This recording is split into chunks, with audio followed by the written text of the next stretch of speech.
अस्सलाम वालेकुम व्यूअर्स, कैसे हैं आप सब। उम्मीद है इंशाल्लाह ठीक ठाक होंगे। मैं भी अल्हम्दुलिल्लाह ठीक हूँ। तो आज मैं आपके लिए ना बहुत ही ज़बरदस्त सी टिप्स लेके आई हूँ ब्लीच के हवाले से, क्योंकि मेरी बहनें ब्लीच तो करती होंगी यकीनन। तो मैं आपसे शेयर करूँगी कि आप अपनी ब्लीच का जो है ना वो डबल से ट्रिपल रिज़ल्ट कैसे बना सकते हैं। इतना ज़बरदस्त रिज़ल्ट आता है ना ये चंद चीज़ें ऐड करने से कि आप ख़ुद भी इंशाल्लाह खुश हो जाएंगी। तो दूसरा मैंने आपसे ये शेयर करना कि वो कौन सा ऐसी गलती आप करती हैं जिसकी वजह से आपकी जो ब्लीच है ना वो काम करना छोड़ देती है, वो इतना अच्छा रिज़ल्ट नहीं देती। तो चलिए मेरे साथ जुड़े रहें और स्टार्ट करते हैं। तो सबसे पहले हम एक बाउल लेंगे और बाउल में हम कोई सी भी क्रीम ब्लीच जो होती है ना वो हम लेके डालेंगे, चाहे साशे वाली।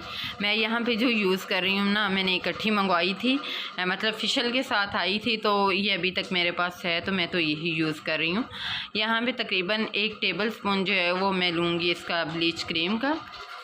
और अब इसके साथ जो दूसरी चीज़ ऐड करेंगे वो यहाँ पे मेरे पास लोशन है। आप कोई भी लोशन यूज़ कर सकते हैं। लोशन से ये होगा कि ये जो जलन होती है ना बाज़ दफ़ा वो नहीं होती है। अगर आपके पास लोशन नहीं है तो आप कोई भी टेल्कम पाउडर डाल सकती हैं, उससे भी इंशाल्लाह जो जलन होती है ना वो नहीं होगी। तो हाफ़ टी स्पून यहाँ पे मैंने लोशन का ऐड किया था। अब तीसरी चीज़ जो ऐड करेंगे यहाँ पे जो हमने मतलब पाउडर डालना होता है ना ब्लीच वाला, यहाँ पे वो डाल रही हूँ मैं, क्योंकि हाथ और पाँव पे करनी है तो इसलिए इसमें थोड़ा ज़्यादा ही ऐड किया है 1 टीस्पून। लेकिन आप फेस के लिए जब यूज़ करते हैं ना तो इतना ज़्यादा पाउडर नहीं डालते, क्योंकि फ़ेस की स्किन जो होती है ना वो सेंसिटिव होती है। हम पाउडर को जितना अच्छे से मिक्स करेंगे रिज़ल्ट भी उतना ही अच्छा आएगा। तो यहाँ पे देखें मैं काफ़ी मतलब इसको अच्छे से मिक्स कर रही हूँ। तो मिक्स करने के बाद हम इसमें एक और चीज़ ऐड करेंगे, वो है वाइटनिंग कैप्सूल। एक हम ये ऐड करेंगे, इससे भी बहुत ही ज़बरदस्त जो है ना वो स्किन ग्लो करती है। आप 2 भी ऐड कर सकते हैं, लेकिन मैंने यहाँ पे वाइटनिंग सीरम साथ ऐड करना है तो इसलिए ये मैं एक ही ऐड करूँगी। तो अब हम इसे भी अच्छे से मिक्स कर लेंगे। और अब मैं यहाँ पे ऐड करूँगी वाइटनिंग सीरम। आप अगर वाइटनिंग सीरम इसमें ऐड करते हैं ना, कोई सा भी आप इसमें यूज़ कर सकते हैं, ऐड कर सकते हैं, तो आप यकीन करें माशाल्लाह से इतना अच्छा रिज़ल्ट देती है ना ब्लीच, मतलब डबल से ट्रिपल रिज़ल्ट देती है। तो यहाँ पे मैंने तकरीबन 5 से 6 ड्रॉप जो है ना वो वाइटनिंग सीरम के डाल दिए हैं। अब इसको अच्छे से मिक्स कर लेंगे। अगर आपके पास नहीं हो तो आप स्किप कर सकते हैं, इसकी जगह जो है वो वाइटनिंग कैप्सूल 2 से 3 डाल सकते हैं। ये सब चीज़ें अच्छे से मिक्स करने के बाद अपने फेस को या हैंड को अच्छे से वॉश करेंगे। वॉश करने के बाद हम ड्राई करेंगे और अब हम इसको अप्लाई कर लेंगे।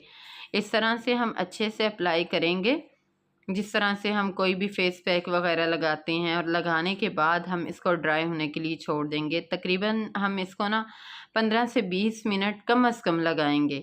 और अगर हम अच्छा रिज़ल्ट चाहते हैं तो आधा घंटा लगाएं, इंशाल्लाह उससे बहुत ही अच्छे रिज़ल्ट आपको मिलेंगे। इस तरह से लगा के तो अब हम इसको छोड़ देंगे 15 से 20 मिनट तक। तो यहाँ पे देखें तकरीबन 20 मिनट हो चुके हैं, ये ड्राई भी हो चुकी है। अब मैं आपको वॉश करके दिखाती हूँ।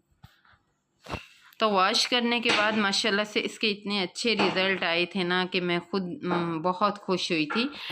और ये इसी वजह से है ना कि जो हमने वाइटनिंग सीरम इसमें डाला है। और यहाँ पे अब मैं आपको बताऊँ कि आप कौन सी ऐसी गलती करते हैं जिससे आपकी ब्लीच जो है ना वो रुक जाती है काम करना।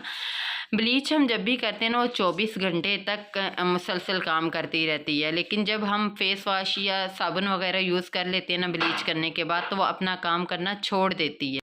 तो इसलिए ना ब्लीच लगाने के बाद हमें कभी भी ऐसा नहीं करना चाहिए कि हम फेस वॉश या फिर साबुन वगैरह यूज़ करें। 24 घंटों के बाद यूज़ करें, इंशाल्लाह बहुत अच्छा रिज़ल्ट मिलेगा।